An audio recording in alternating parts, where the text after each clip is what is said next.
Hey guys, and welcome to Anaheim 3, and today we're at Press Day, and it's the first time we're going to bring you live information and footage of what's going on Press Day. I can tell you what, it's going to be pretty exciting. We've got the track behind us right now.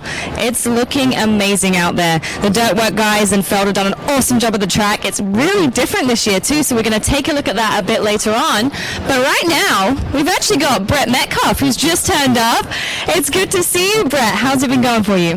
Pretty good, pretty good. Been racing Supercross again, which is fun, and with the Dirt Candy team this year, which is all new for me. But yeah, I've been enjoying it. Making the mains, obviously the field's deep. That's an accomplishment on its own. So enjoying being out of Supercross again, but trying to get more competitive. You know, each weekend we're trying to get better. Obviously, it's like you said, the field is deep. You look at the top 20 riders. People have either won races, championships, East, West. I mean, it's huge this year, and making a main is a big deal because we see a lot of people not making the main. Has that surprised you a lot? No, because I looked at the field when I came in, and I'm like, wow, it's really going to be a tough field, you know, and the way they format it with the heat race and semis and the LCQ, that's the first time I've actually done that kind of format, so it's hard to get through in the heat race, obviously, and then the semi, if you get a good start, you can, you know, run the pace, you can kind of get through.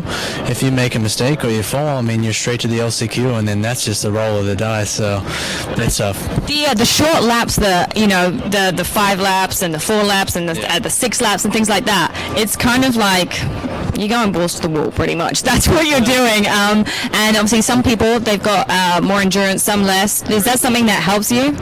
Not really, because the laps are so short. Like you say, this is all intensity. So if you can bring the intensity and make some aggressive passes, which you got to do in the semi and the LCQ especially. Actually, the whole night show you got to do that. So a lot of it stems even from practice and qualifying now. It's so important because you get a bit better pick for the heat race, and if you can finish good, you get a good pick for the semi. It's just everything's so important now. So that's what I've been focusing on, is trying to just improve my lap time during practice and then improve the racing. So, but overall, you know, it's great to be in this field, and it's competitive, and it's just good to be back out there doing it. Are you happy with the results you've been pulling out so far? Like you said, the field is strong. Did you expect to be where you are when you did look at who was riding? No, I'm a little disappointed. Again, making the main was like weight off your shoulder. Okay, I'm into the main now. This is what I do better, is do 20 laps. But the results I've been disappointed with. So it's been good. We've had some struggles a little bit with myself, just adapting back to Supercross, and a little bit, we're just figuring the bike out. It's all new for me again with the Suzuki and working with everybody. So Factory Connection has been a huge help, getting each weekend better now. So I'm disappointed. I really want to be top 10. I feel like I can pull that off, and here we are, A3, just to get it done. How many more races are you going to be doing in the 450 class? Right, so we plan just to do 6 with Dirt Candy Racing, and we kind of talked about 6 rounds. So that'll take me to San Diego, and that's West Coast. It's all easy for me to get to here. So, heading back east gets a little more, complicated, just strategizing everything during the week. So, and then my wife, we're expecting our second boy in April. So I want to be here and help out as a family. So that's kind of why it's the decision not to do the whole season. And San Diego is probably my breaking point. But we may see you come back in. There's a slight chance. I'm saying there's 90% ending in San Diego, but you never know. A racer likes to race. And last but not least, we're looking at the track. How's your week of training been, riding been? Are you feeling confident for this weekend? My weeks have been pretty easy. We really, after Oakland, I had a lot of frustration going on, so I stepped back. We evaluated, myself and Cameron, talked to the people I needed to, and we're making some moves to change some things up. So I rode Press Day this morning. I think the track's going to be good. This is by far the most technical Anaheim track I think we'll have. It looks like we've got 2 whoop sections back to back, which is going to be good. You like the whoops then, Brett? Not really, but no, I like whoops, but not big, huge whoops. Anaheim, I think this A3, I think they're going to step it up a little bit. But I think the track's going to be nice for everybody this weekend, a bit more technical. Perfect. Well, thanks for talking to me, Brett. I'll let you get back and have a look at the guys coming out in a bit. Thanks, Brett. And obviously, we were just talking about the track there. I said about the 2 whip sections, but one thing this weekend that is really cool, and you can probably kind of see behind me, we have a platform start. Now, no one is going to be able to ride on the platform start until Saturday evening when the races start, but you're starting at the top and you're kind of dropping down into the first straight, so that's going to be interesting to see. So we've got to look out for that one. And remember, you've got to look for your tickets, supercrossonline.com, if you want any information, schedules, results, supercrossonline.com. And this face that I can see right next to me over here, Mr. Alex Martin. I'm going to bring you in here. Hey, first off, good job. Awesome weekend last weekend. It was so good to see you there, and you look so strong, Alex. Yeah, thank you. Appreciate it. It was a good day and a good night. Very happy. Anything specific that you trained? I know you actually trained with Jimmy Albertson, my other half, but I know that you've been training hard and you've been looking good on the practice tracks. Yeah, for sure. It's been a good off-season. Cycle Trader team put together a great package with Yamaha motors and Enzo suspension, and just put my time in. Like you said, we were out at Milestone the week before Oakland, and so I gotta give Jimmy some credit. He was pushing me to that next level.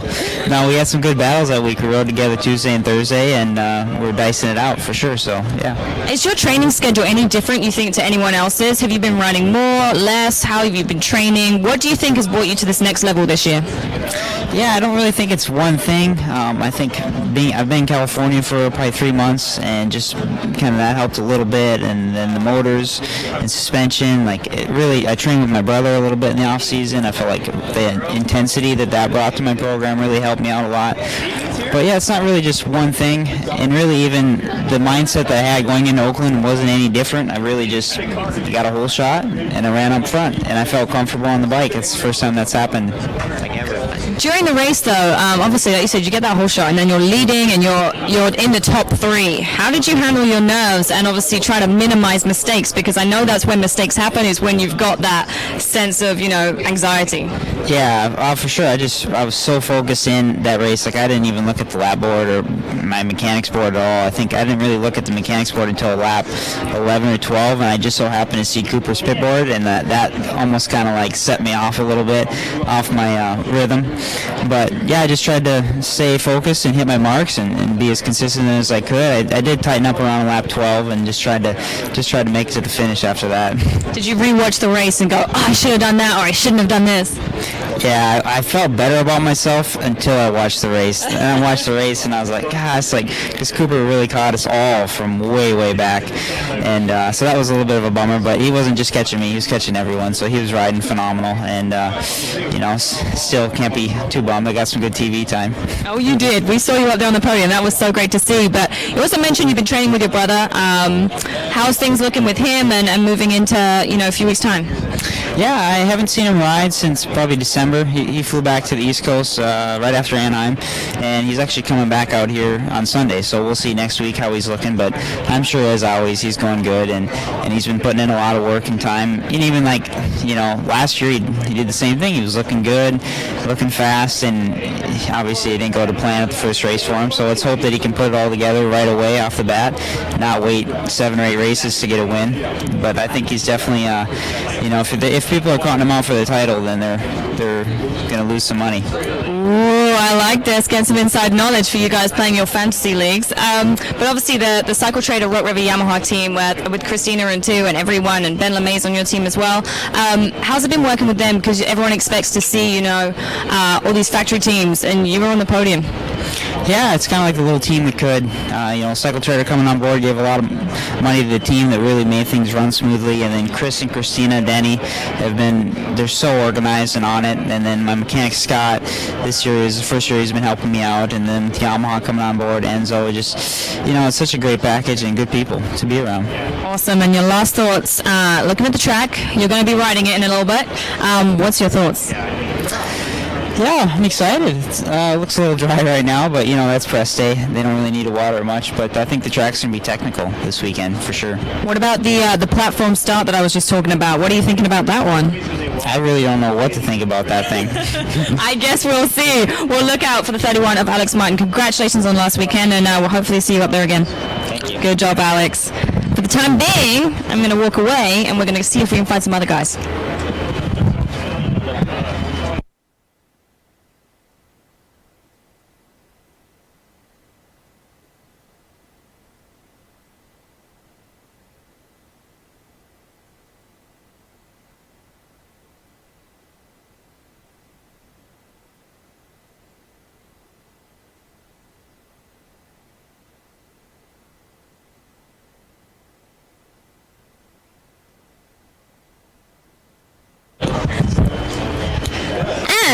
I found the number 4, Blake Baggett. Blake, how are you doing today? Pretty good. Pretty good. I like that. He's always got a smile on his face, this guy. But, okay, let's talk about your season. How has it been for you? Are you kind of where you expected, and how tough has it been in the field? It's definitely, I would say pretty much what I expected. First 2 rounds, was okay, but I definitely wasn't happy to be there. Wanted to be, closer towards the front. So just been progressing and getting to know the bike, getting more comfortable, and changing little things each weekend, and just working our way, inching our way forward. So that's the goal, is just keep progressing and make sure we're at all 17 rounds. 450 class and 250 class. How can you even compare them for you as a rider? 250 class is it's pretty much just go crazy and and you got to make it happen. Sometimes 450 class is a little bit mellower sometimes, but everybody kind of funnels into to that one groove, and it's kind of hard to break yourself out of that and get away from it. But definitely, I like the 450 class so far, and just still basically getting my feet wet and inching forward, trying to break into that top 5. Obviously, it was a new bike for you, but how comfortable are you feeling working with the Yoshimura Suzuki? Really good. They're getting to know me better. I'm getting to know the bike better, as well as we're being able to read each other better each weekend and make little improvements there. And that's the goal, is just make little improvements and keep our way working forward. And obviously this year we've seen kind of some interesting stuff going on the track. 250 class, I'm not going to name names, but everybody knows who I'm talking about. And also the 450 class. It's kind of been a little different this year. People have maybe been a little more aggressive. Is that something you feel that's kind of needed, like as the sport progresses? I don't know. Maybe thin air or something. Everybody has been pretty aggressive, and I think some of that comes from the tracks. It just funnels everybody into that one line, and you're in the air probably 60% of the time, so there's not much really going on in the air, so you got to make something happen while your wheels are on the ground. So I think that's kind of stirring it up, because when the wheels are on the ground, most of the time not that much is going on except for smashing each other. So I don't know, it's just that's the way it's kind of turned out, and I think the field's so deep, everybody's so close. There's 2 or 3 seconds splitting first through 22nd, so it just that's the way it's kind of turning out, and I'm trying to stay out of trouble, stay out of the chaos. I think that's the one thing about a Supercross season. There's 17 races in the 450 class. I hate to say it, but people get hurt, things happen, people take a couple of weeks off. You got to be that consistent guy as well, because even if you're getting a 15th or a 14th or a 13th, you got people that are DNFing. So consistency for you, is that one of the main things you're going to be going for? Yeah, consistency, and just I'd like to be a solid top 5 guy. So if I could be breaking into the top 5 from here on out, it would be a stellar season in my book. So just going to keep working away and plugging at our bad points and try to keep the good points going. Have you done any specific training, anything different this year to last year that you've had to do, being in the 450 class? Pretty much the same. Definitely, trying to put on some weight, but it's not really working. So just, I don't have that problem. That's not fair. Just stay steady and just basically, keep going and make sure that, you're ready to go on the weekend. So there's a lot of races. It's definitely a lot longer than the light spike season. So got to be there 17 weekends, and you got to make sure that you peak on Saturday. So is that almost for you less riding, less training in the week, and using most of the energy you have for the weekends? Yeah, a little bit. Definitely back it down compared to some weeks you go hard, and then other weeks you kind of back it down a little bit. So just kind of being able to read your body and trying to it's all a guessing game. So we can't predict the future. So it's guessing how much to put in and how much you're going to get out. All right, guys. Well, top 5. We got to look for that. We got however many races, 13 more races or whatever it is. Look out for a top 5 for this guy. Thanks, Blake, and I'll let you get back to the track. All right, thanks.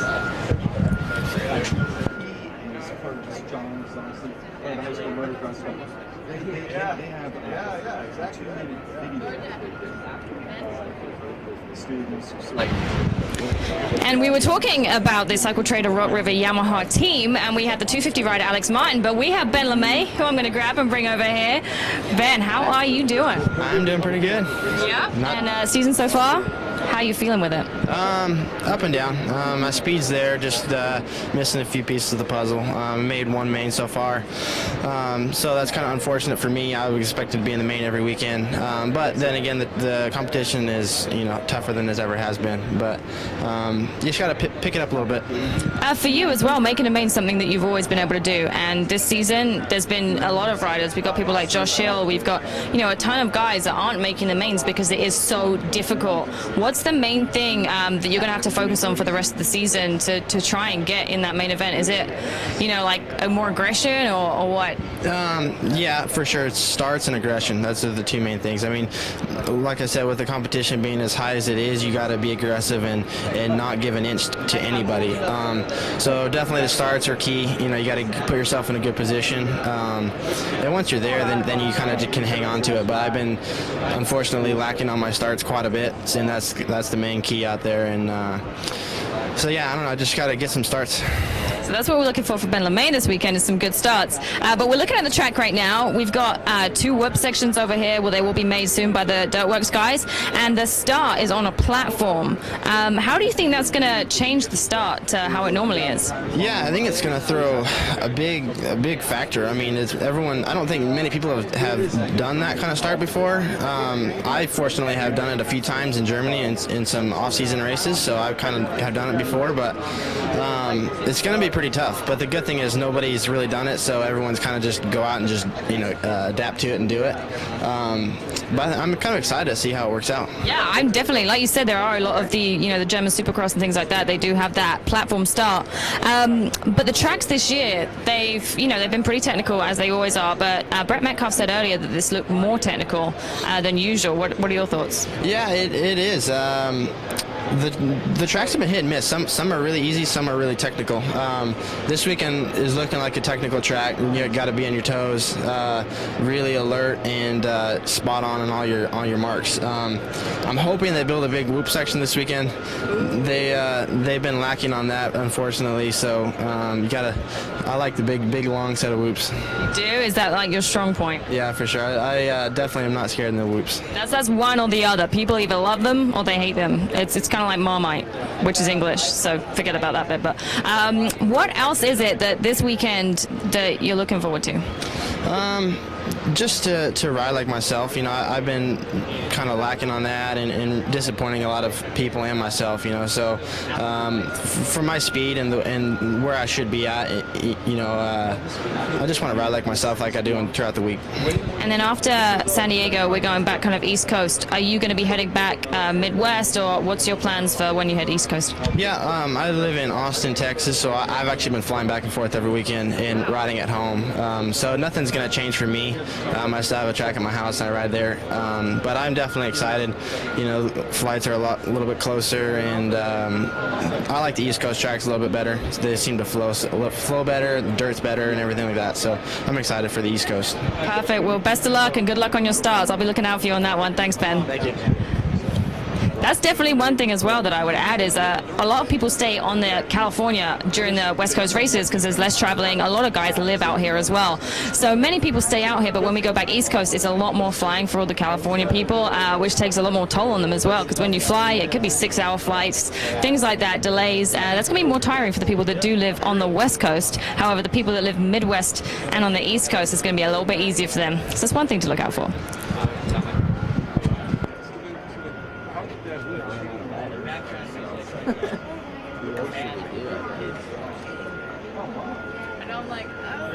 If you want to go, you can. It's pretty tight. Yeah. Oh no, I lost it. I refreshed it, but that tells me it's live right now. But I just you want to?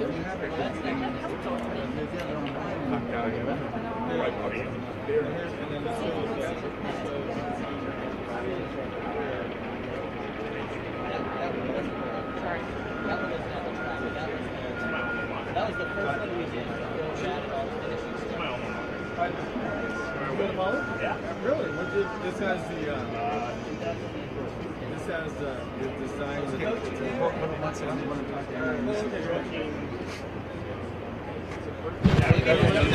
Now this is a face that I love seeing around our bikes. He's the one and only Davey Coombs. What do you think of the beard?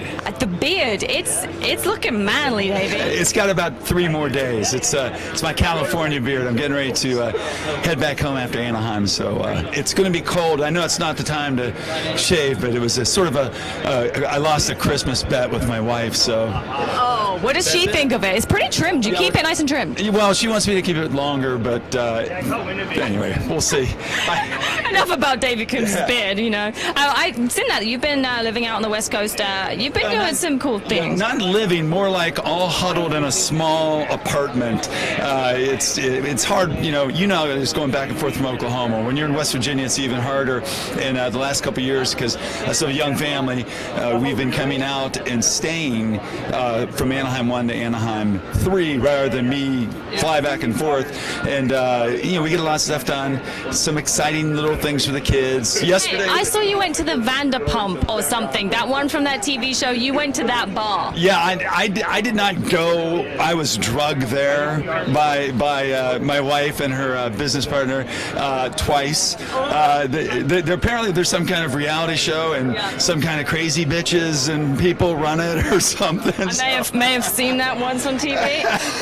I don't know what it is, but and that was a lot of fun. But yesterday, actually, I know this is a totally removed thing, but I went to the Los Angeles Coliseum to see the cradle of Supercross.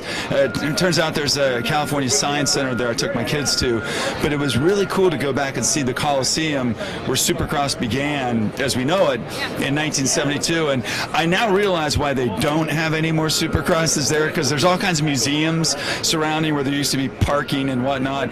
But it was really neat, and it was fun to show the kids where they used to go through the peristyle. And Roy Jansen was telling me that when they used to jump out and jump back in, the late AMA referee Ron Crandall called those tunnels Jack and Jill. And you came in one and you went out the other, and that's where you had the riders meetings. And it's just weird like how much it's all changed. And back then it was just literally a motocross track that they laid down on the floor of the Coliseum. And now, I mean, this is a giant construction project, and all these TV things are here, and we're doing this live, which is awesome. It's unbelievable to go see what it was like yesterday in an empty stadium, and then come here and see just how big it is. So Davey and I have one thing in common, and that is history. We're both history freaks. I can definitely say that. So that's something that I think I need to do. But also sign jousting, man. If you follow him on Instagram or Twitter or anything, this guy finds the most unique, awesome signs and number plates, motocross number plates. You always find them. Yeah, it's just I travel so much, it just became sort of a random habit, and I still do it. And I just had one of the guys ask me for one of the iBooks I made. That's just because we go to the same places all the time. But I mean, you can only go up and down Route 8 to Unadilla so many times. Maybe it's good to take Route 20, and you start looking for different things. And the things that I started seeing were road signs. So old hotels and different stuff. Kids love it, like my kids. I don't know if any other people's kids love it. It's fun. It makes the trips go by a little quicker. It's like a scavenger hunt. I used to have one of those books when I was in France where it'd be like, look for this, look for this. So I've done that. I've been there, done that one. But let's go back to Supercross right now. 2015 Supercross has been unreal. 250 and 450 class. First off, what has been your biggest surprise in the 450 class?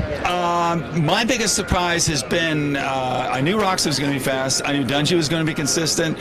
I'm surprised Barsha's not doing a little better. There's a few other guys, but I was really stoked that Trey and Chad put that fiasco at Anaheim 2 behind them so quickly and did exactly what they should have done, which is to get back on the track and race together. And that was a pleasant surprise. I didn't think that 1 week later it'd work out like that. I think Trey's got momentum now. I think Dungey, even without winning a race, having the red plate speaks volumes for his whole big picture plan. I still think Roxon, though, is the fastest guy per se. And to see all that come together maybe here on Saturday Friday night. Those three guys, I could see that being a great big battle. I think that with Trey Canard, he's had the speed the whole time. His starts have not been up to par. I know that's something he's been working on this week because that's the one thing that I know he needs is a good start. But he came from 10th and he came all the way through the pack. But my biggest surprise is definitely Chad Reed because he said, I think it was on social media, he said something about after the whole fiasco, he was like, that's in the past. There's more to come and I believe it and I know it, and he proved it. Oh yeah, it was, he was having, I know that people have dissected and operated on and split so many hairs on that whole thing in Anaheim too, but I think that what happened in Oakland speaks volumes for both Trey and Chad, and also maybe why it was so emotional for Chad to what happened in Anaheim too. Both guys came out in the right place with that, and then juxtapose that segue to the fact that Malcolm Stewart got his first win, which was just awesome. Such a good dude. And then Alex Martin got his first podium. And I was not at Oakland. I was watching on TV with friends. We were yelling at the TV. It was a really great night of racing. I'm glad Roxton's not hurt. And him getting back in the race, those 2 points or 4 points or whatever that was worth, keep an eye on that because that might be really useful when we get to April and May. But to see those four guys, Trey and Chad first and third, and then Malcolm and Alex first and third, that was pretty cool. That was definitely awesome. That was definitely a week that no one expected, but it was pulled out of the bag and it was done well, and there was no specific reason to why it happened. They just all rode good. One thing that, unlucky for me, they're not here. But let's just talk a little bit about Cooper Webb and Tyler Bowers quickly. What? Just give me your opinion. Let's just go straight to an opinion on that one. If you watch the Super Bowl on Sunday, what you will not hear, because they won't play it, is the guys barking at each other across the line of scrimmage. Every play, trash talk, whatever. I have no problem with what Cooper said after the race. Cooper Webb won Anaheim 2 by running the guy, Tyler, out of real estate. That's how you race. That's how you play football. It was not really overly aggressive. Tyler knows this better than anyone, and I thought what Tyler said on the podium afterwards was awesome. It was kind of, hey, I should know better. I'll get him next time. Yeah. Well, the next time came pretty quick. But I'm on the side that believes that I do think Tyler meant to do something to Cooper, but it wasn't that. I think he was going to run Cooper out of real estate the same way, put him over the bail, but Cooper checked up, came down, and he drilled him, and you saw Tyler shake his head, and we've all, gone over it 100 times online, but I got no problem with either of those. I think that, I know there's people who say, oh, these athletes can't afford to get hurt. You don't get hurt doing that. That's a rare case, but it does, I'm from the old school. I raced arena cross. I raced GNCC. I raced at Motordrome on Friday nights. That was part of the deal. Real estate was 9/10 of the law. That possession. And if you had that line, you could run the guy all the way out to the highway if you wanted to. It was up to him to stop. And I think that with Tyler and Cooper, that's all we've seen. I know they're friends.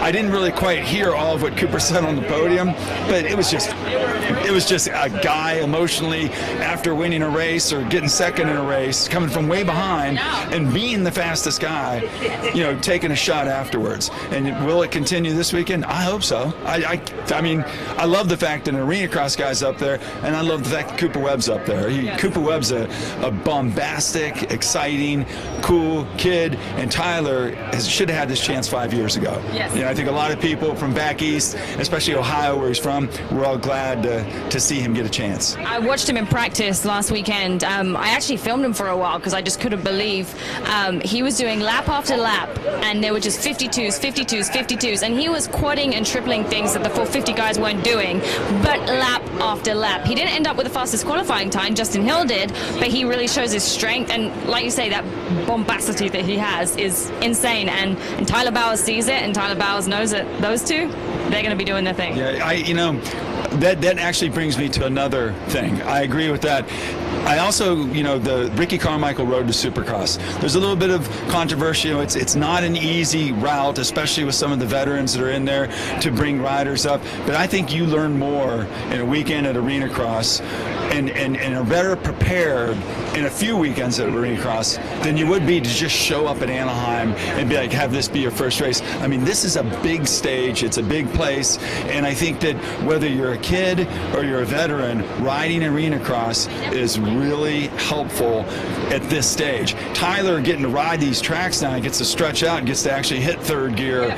That's something he hasn't done in years. And he showed it a couple years ago when we showed up and won Las Vegas. I'd like to see more rounds out west. I think that would help. And also maybe see some in the fall. And I'm sure they're working on things like that because it is kind of hard on West Coast guys. But right now, I think that you're seeing someone who is a graduate of Arena Cross and Tyler Bowers, and you'll see it with RJ Hampshire when he gets out there, and you see it with Aaron Plessinger and some of these other guys that just came out of that. They're going to get up to speed pretty quickly. Oh, that's for sure. I'm actually living with a couple of people that ride the Arena Cross series, and it's a completely different ball game, but it teaches you so much, and I've learned that already. Just things like always running the inside lines, which people don't do. Yeah. Things like that is just stuff that you get out here and you go, whoa, it's a track I can ride on, There's not a lot of amateur Supercross in America. There's not going to be an amateur race here on Sunday, and there's not going to be one on San Diego next Sunday. Loretta Lynn's is not an amateur Supercross track. Neither is any of the other major amateur events. So there's got to be a stepping stone, and someone, is a lot of people, I should say, are trying to make that stepping stone a gradual one, and you get into Arena Cross because, I know it's hard for, say, a really top-notch kid like a Ryan Surratt or whoever the next can't-miss kid is. But what about the other 12 guys who show up as full privateers and have never been on a real Supercross track? They need a little bit of time in the spotlights. That's my personal opinion. And again, I raced Arena Cross in the 80s and I raced Supercross in the 80s, and I know the difference. I know how tough it is. And Supercross has become much more exaggerated and difficult and complicated. Arena Cross is the same as it ever was. Dog eat dog, bar to bar, and there's a lot to be learned there. That's my opinion. And I'll let you go in a moment, but one last thing. We've been talking about the platform start. We've been talking about the track, how it's more technical. Looking at it, what's your thoughts? I just got here, and I didn't actually know that Austin had set up this live webcam with you. This is for you, Davey. This is all new to me, so cool. I didn't know they had a platform start. It's going to be great for viewing. Just behind there, it's going to be great for viewing for people to see the start, but it's going to be different. When they have three Anaheims, they got to mix it up, and I thought the Anaheim 1 track was exactly what it should be, pretty simple, and let guys get into the flow. I thought Anaheim 2 had some real contact points, which we obviously saw with Cooper and Tyler and Chad and Trey, and I think that whatever this is will be spectacular.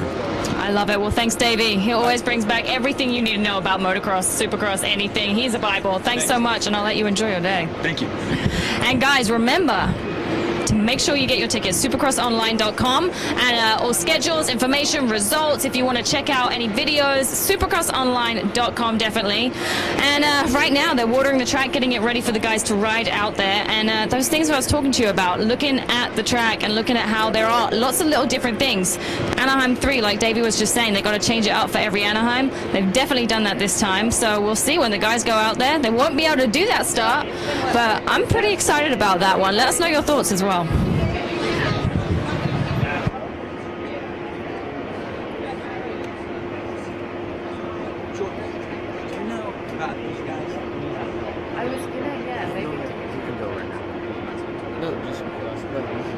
on. Go talk to Davey about it. Riverside, and they have a motocross. But it's not just like a fanfare. It's about the aesthetics of the Supercross track. It's about waves in the industry. They have 30 seconds here. They went to the KTM test track, and it's there's so many opportunities that John and Larson and they're using this platform.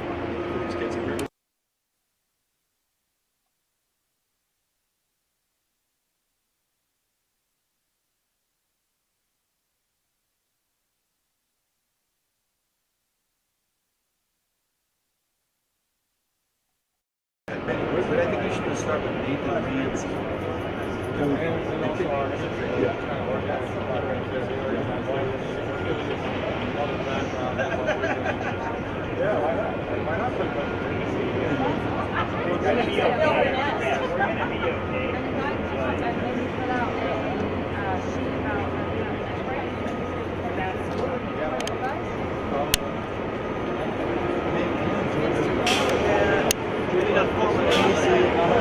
Nathan Ramsey, former two-time Supercross champ, and he is part of the selection with John Eric Wilson from KTM.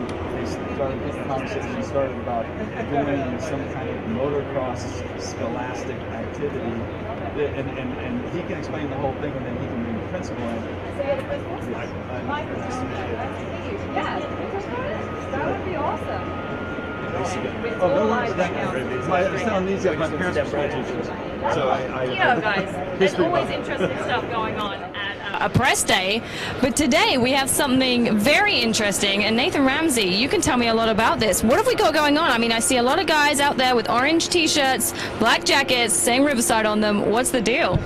Yeah, you know, this whole thing is a project that we've been working on, myself, and this is actually the principal for this high school that we're kind of building this platform out of. This is Michael Rowe, principal of Poly High School in Riverside. That's what you're seeing is the Poly colors over there. They're flying them, you know, strong and with a lot of passion behind it. So what's happened here is myself and John Eric Burleson from KTM. Through the process of just kind of getting together, we were at the track, we were talking about a bunch of different things, and we started talking about football and like junior All-American football, Pop Warner football, different avenues that other sports have that we were just blown away at the different chapters and how big it is, you know, across the whole United States. And we're going, how do we get something like that for the motorcycle industry? You know, what do we do? What can we do to start that movement? You know, so we were sort of working on some stuff on our own with a little group of people from KTM, John Eric, Christy, and John Hines. And this is not a branded thing. This is an industry thing. You know, first and foremost, this is something we want to boost the industry. So we're working on this. So we're like, okay, well, let's go to the high school level and maybe back it down from there. So there used to be high school motocross teams out here in Southern California, and they went away. We started researching a lot about that. Actually, Davey helped us, gave us all his research that he had done over the years, started learning about it. So we started working on, okay, how do we do this? We had meetings talking with each other. We brought in the mountain bike club people who have done a great job of having mountain bike teams at high school. So we were like, they're doing something right because it's growing like crazy, you know? So we're working on it, you know, and just by random coincidence, really by just a huge chance, my wife went to high school in Riverside, and one of her best friends from high school, her mother still works in the school district, and she works at Poly. Well, she happened to overhear you talking a little bit about he had already started a motorcycle club at Poly High School. So we're over here working on it kind of from the industry side, and we're going like, man, the only thing we're missing is the education side of it. How do we get connected to some high schools and get somebody behind us that, you know, that's the hard part for us to push. So we were sitting there, you know, trying to figure that out. Meanwhile, we get kind of connected up through just a crazy connection, which was really neat. And I mean, as soon as we talked, you could tell right away it was going to be something that we could really, I mean, this thing realistically, it has all the momentum we want and that we can handle, really. I mean, we started, once we got together and started talking, and then, you know, it ended up with a big meeting with all the powerhouses, like a representative from every OEM at Poly High School in Riverside.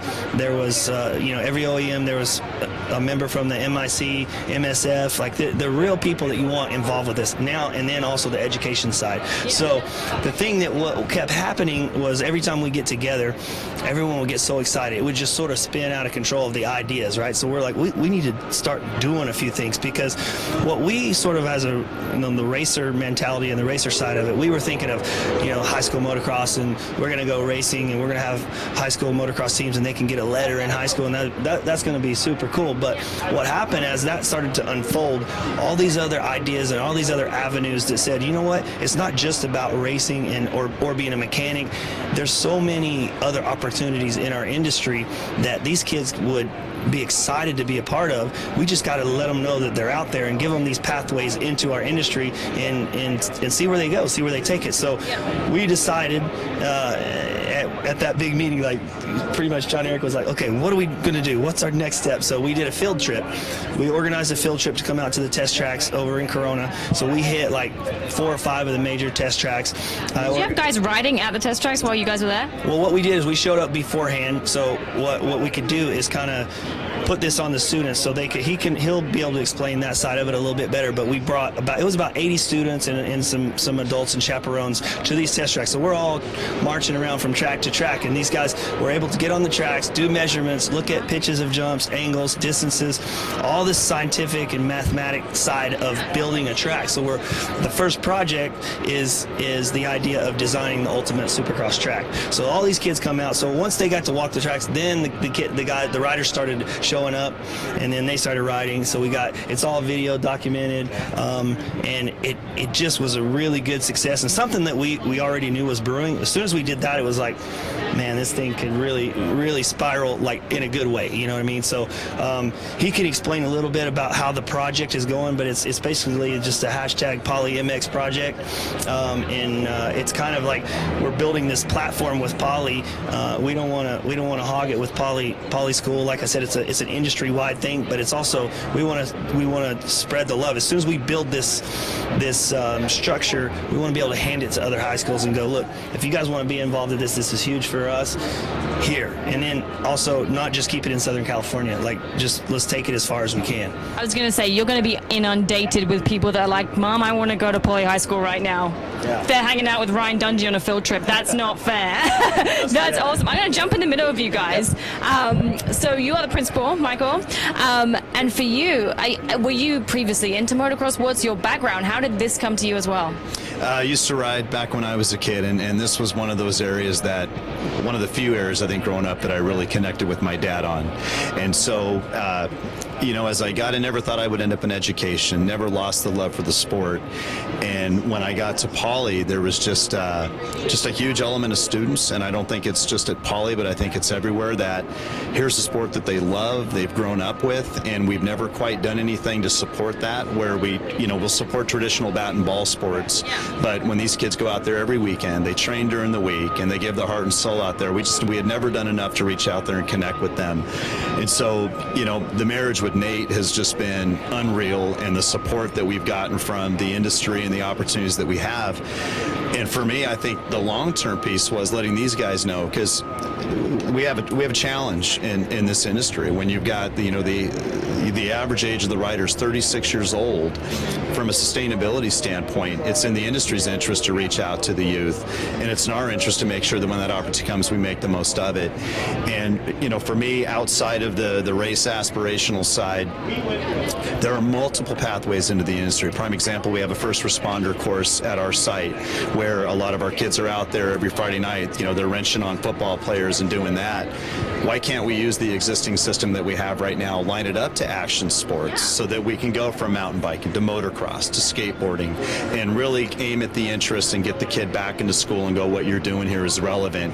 And having Nathan, and I think the support from KTM, what started off very small with a conversation of why not, now has grown into us being here today, and students that are lining up by the hundreds to get involved in this. Well, firstly, you must be the coolest principal probably in America right now. You're taking your kids to press day, to tracks as their field trips. But like you just mentioned, building that track you're talking about, measuring things, there is a lot of, science that goes into motocross, whether it's to do with, physically, to do with the bikes, tricks to do it, building jumps. It's not simple, and that's the stuff behind the scenes. You could go down on the track and half of these guys have no idea about that stuff, but you're teaching these kids this information, and also, like you said, training them to be able to learn how to become part of the industry if that's what they want to do. Yeah, well, and I mean, you hit on it. Really, the essence of, they were tasked with building the ultimate Supercross track, and the powerful part about it was teachers were not saying this is the way that you need to do it or not. We tasked AP Physics kids, we tasked multivariable calculus kids, and then we brought the motocross guys in the room and said, how are you going to interact together and produce a product that we're not going to tell you what it's supposed to look like, what it can't look like. We want you thinking outside the box. And to watch this process emerge over the past 3 months, they've actually developed student-led. We got a garage band on campus who did the music for the video. The students who created the video had the drone GoPro, have done so much stuff behind the scenes, and students that you normally would think would not even be involved in this. And the work that they're doing and continue to do now, we've taken multivariable calculus, said we're now going to do the curriculum in the context of what the kids are interested in. So now they're using the sport of motocross to take one of the most difficult math classes ever imagined, and it's part of their school day. So my hope is every kid in the world wants to come to Poly High School, because that's the way education should be. So I think honestly what you guys have done is absolutely amazing, and you know, being in Riverside as well, California, you're at the heart of motocross, which is one thing that's good, but enabling it to spread to other schools like you said you wanted to, and not just West Coast, things like that.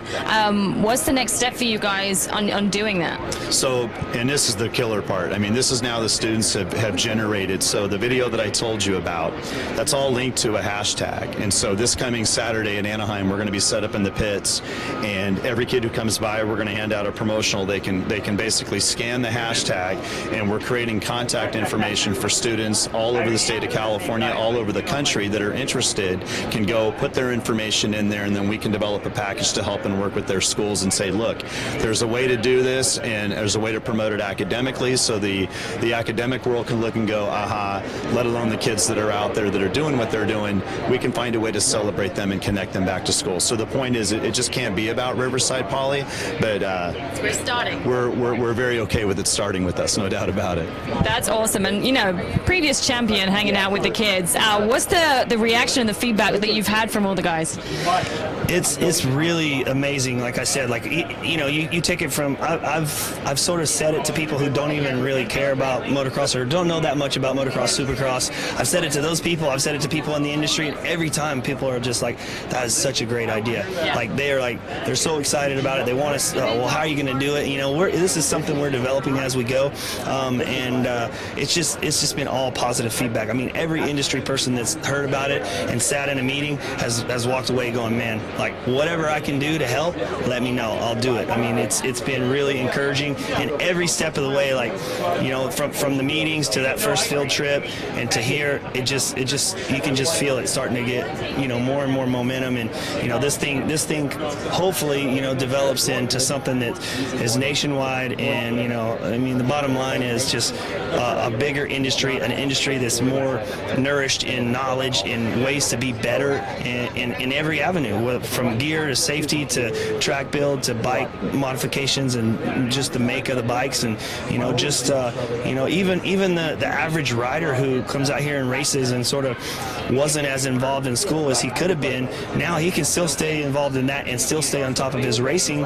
And then after he's done racing, there's going to be endless opportunities, instead of going, uh-oh, you know, what do I do now? All I know is racing and maybe a little bit about training and that stuff. So this is kind of just, this is just something, yes, and I mean, I would have loved to be a part of it as a student, but I'm really happy to be a part of it as an adult and just trying to get this movement going, you know. I think I want to go back to school right now. I can tell you that for sure. Nathan, Michael, I think this is absolutely awesome. And for more information, if people want to find out any more information, is there a website or anything? Yeah, it's go to the hashtag PolyMX project, and that'll take you directly to the website where you can kind of give us information, and then we'll be in contact with you. And obviously, if you're coming to Anaheim 3, you can go in the pits and you'll find these guys and be able to find out more information. Thank you, Nathan. Thank you, Michael. It's absolutely awesome that you guys are doing this, and I look forward to hear more from it. And these guys, they're going to be looking at the track right now going, hey, they built that triple wrong. I know the measurements. I'm sure they won't. Dirtworks guys are awesome, but thanks for catching up with us. I appreciate that. Thank you. Yeah, this is That's cool. Okay. You can run through cell. Yeah, through cell phone right here. They have the Wi-Fi units. Yeah, I mean, that's the same thing. My cell phone has.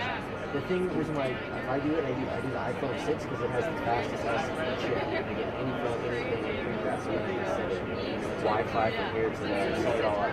You can literally hook this in hardwired. Or you can. Yeah, it's hardwired right now. Have it find your phones. Yep. Push that stuff. Do you know how one minute's going to One o'clock.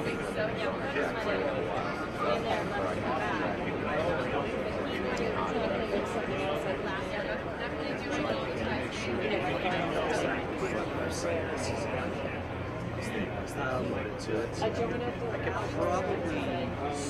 What time is it right now? It's 10 minutes. Yeah, if you want to do a plug, talk about it. What's your speech? Yeah. Racer X Illustrated. RacerXOnline.com. Yeah, RacerXOnline.com. Yeah, right now. No, we're not doing it. Where's X? Yeah. Just say go to Supercross Online and buy a ticket. I'll get them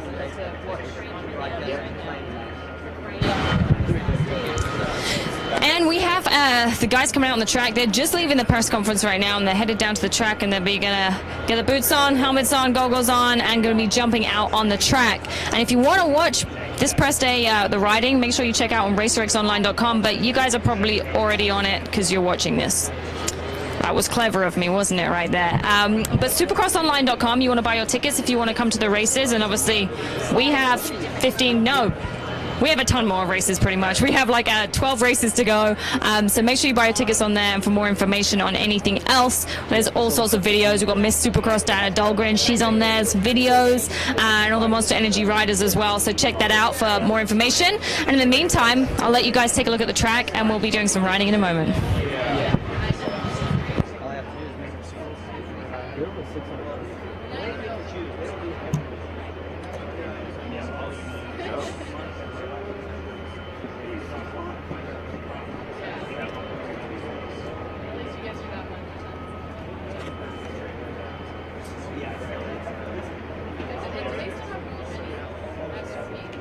No.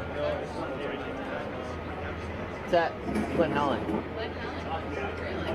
Yeah. It's a little sketchy. Is it? Well, it's against the, it's weird because it's like, it's 1 week.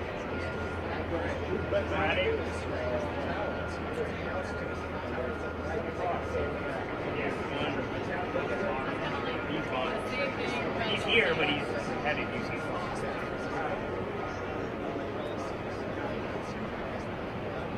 I don't know the interest in that. Yes, yeah.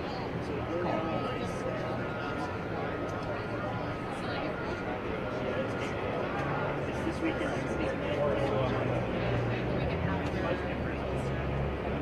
They call it Cowboys Classic.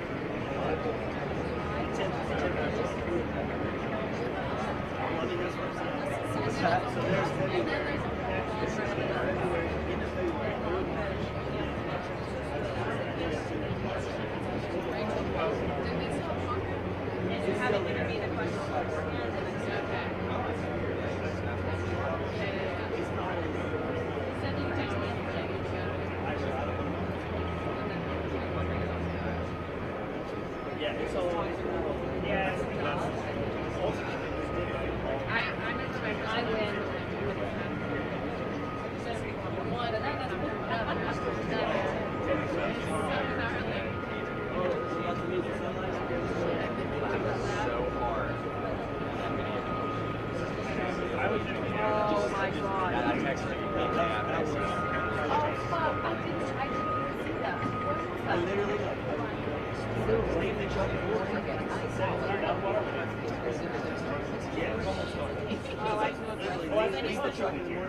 I wanted to.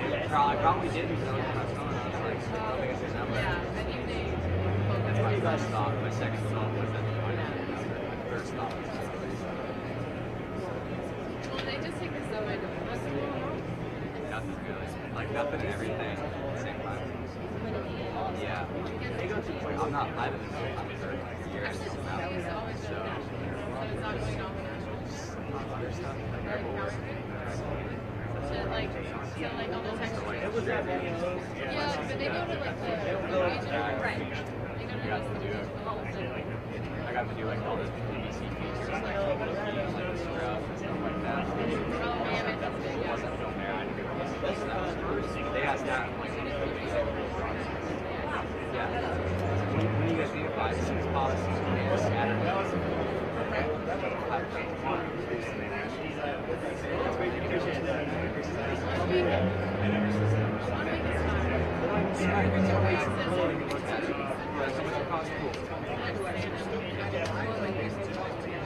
At least it does like kind of change up a little bit. Yeah, and put that on like.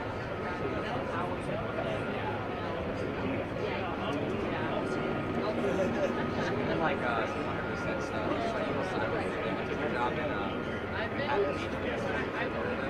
I've been sick. Because one, it's already super, super bad. Like it was like a year, like how that was getting in the studio. And then you're like getting the chills. And it doesn't make sense. Yeah, and then he kept saying, it's fine, just keep thinking, it'll just be okay. That's the best way to get over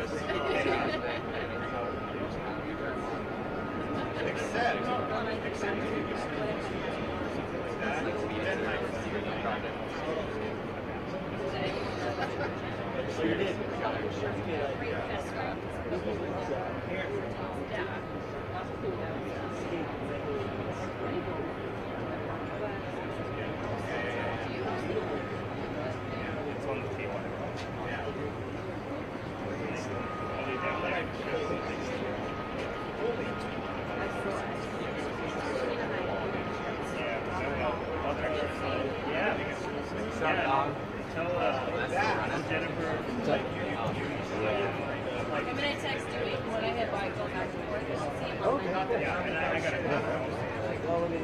I'll see you. Yeah, probably hours.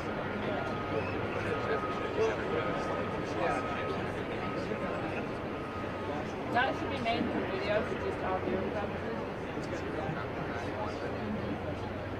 We did that show, it's like an independent show or whatever, all for the Nationals. So yeah, like when I walked in, I thought someone was calling me back on the radio. What's the thing about the NFL? Did you guys always do that? Why? yeah, why? It's so funny. Because it's like that line, especially it's not. You almost don't know if he's joking or not, too. I know. I didn't know what his actual take on me for the longest time was. I could never really talk to Kevin. He always talked to his persona. I video on that. In 2008, I did videos with him. And I still don't know. I still don't know. Yeah, I've actually gotten, like, it took me a while. This year at Ponco, we like shared a hotel for a whole week and like just got drunk every night. You really start to figure out, like, I miss Ponco. Dude, I had fun. Ponco this year was the funnest I've ever had. Yeah, it was the fun. I had more fun at Ponco this year I've ever had ever. Ponco's a good time. It was a good time. It started, I don't know, we just went to shut down like every bar, so there's no one there. It was like me and the Renaissance. So what bar do you go to? Because it's like the 0.5% beer or whatever. We always have to go over to the line, get the good beer, bring it Oh, back. it's so shitty. I know Sunday you can't buy it. It's so, because whenever I get back from races, I'm fine on Sunday, and I'm going down traffic, what do you do? And you can't get one. So it's like, you think these should be actually good. No. I just want to put it over here. I ain't gonna play that game.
it's up to unbag it, so let me pull out. Well, guys, that is it for press day for Anaheim 3 here at the stadium. It's pretty exciting out there. They only got to do a couple of the sections. The track's not fully built. The Dirtworks guys are still working on it. But if you look at it, the track is going to be awesome this weekend. You heard from the riders and their thoughts on it. It's going to be technical. We've got a few things mixing up with it, especially that start. That's what I'm excited about. But yeah, the guys have done their session. You can see the main straights. They're going to be some big old whoops, which Ben LeMay said he likes. So we'll have to look out for him. But guys, supercrossonline.com. Make sure you buy your tickets for this weekend and any of the other races. Check any pictures from press day, videos, results, schedules. Make sure you check that out. And hey, watch the race on Fox Sports on Saturday. We'll see you then.